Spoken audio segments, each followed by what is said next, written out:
они все красивые. Но красивые не только внешне, но и душой. Слава Богу, уже знакомы 8 лет. И первый раз, когда только пришла знакомиться и узнала, что такое вообще Верхничев существует, знаете, кто меня первый раз встретил?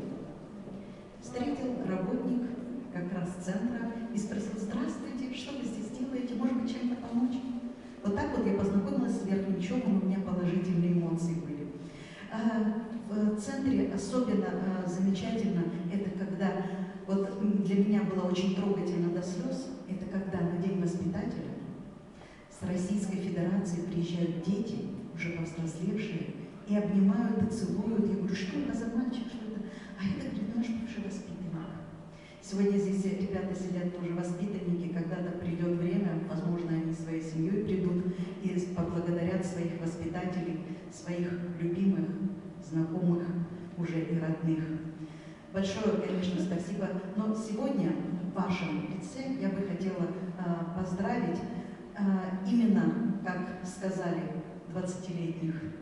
Это те, кто с самого начала начал работать и 20 лет подряд до сих пор работает.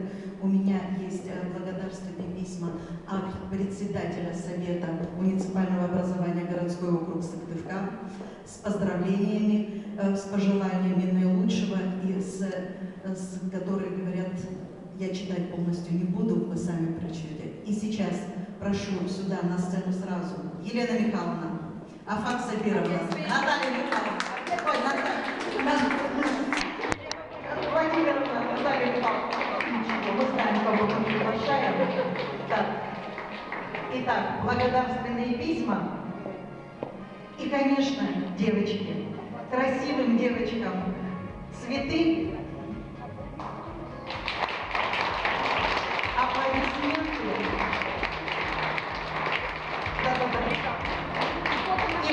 И большое спасибо, конечно, в вашем лице, это всему дружному коллективу, с которым мы сейчас, ну, знаете, раньше приходила в гости, а сейчас прихожу как в большую дружную семью, в родной дом.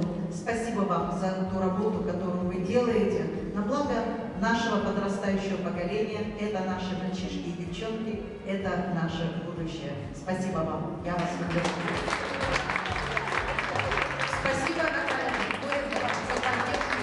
На одну минуту можно позвонить и сказать: у нас то-то, то-то, помоги, пожалуйста. Помощь приходит незамедлительно. Спасибо большое за внимание.